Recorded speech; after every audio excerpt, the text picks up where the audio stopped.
Kech bo'lishiga qaramay, srochniy sotiladigan uyimiz chiqib qoldi. Chaqirishda reklama qilib beryapmiz. $99,000 7 sotiqli xonadonimiz. Qarang, kirar ekansiz, bitta ikkita mashina qo'yishga joyingiz bor. O'ng tarafdan kirgan bo'lsam, qarang, bitta kattagina zalga ko'z tushadi. Buni yonida oshxonani ko'rishingiz mumkin. Oshxonamiz, ko'ryapsiz, mebel texnikalari, bu yerda kladovka bor. Bu yoqda bitta sanuzilni ko'rishingiz mumkin. Endi qorong'i bo'lgani uchun mana bu ko'rinmayotgan bo'lishi mumkin. 7 sotiqli xonadonimiz juda ham katta. Bu yerga yana qurilish qilish imkoniyatingiz bor. Endi bu yoqqa qarab kiradigan bo'lsa, bitta hol bilan boshlanadi.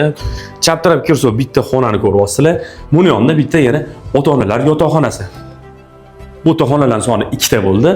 Bu yoqda holdan yana chapga qarab yursa, yana bitta xonamizga ko'z tushadi. Bitta xona, bitta mana ko'roz bitta yana xonamiz. Buni ichida bitta общий sanuzilimiz bor.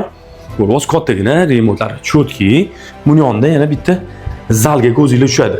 Xo'p, qarang, xonalarning soni 6 ta bo'ldi. 2 ta sanuzilga ega bo'lgan xonadonimiz narxi tezkor sotuv $99,000 ga shu xonadonni sotib olgan bo'larmidingiz? Kelgan manzilni aytaman. Yangiyo'l shahar, Sohil marketning ro'parasiga kirganingizda suv, svet, gaz bu yerda muammo emas ekan. Qo'shni aytishdi. Egalari tarafdan dokument, xat hujjatlari ham joyida ekan. Narxi 99,000 bo'ldi. Raqam qoldiramiz. Qo'ng'iroq qilib tezkor sotuv barakasini qilsanglar bo'ladi. Sog' bo'linglar, salomat bo'linglar.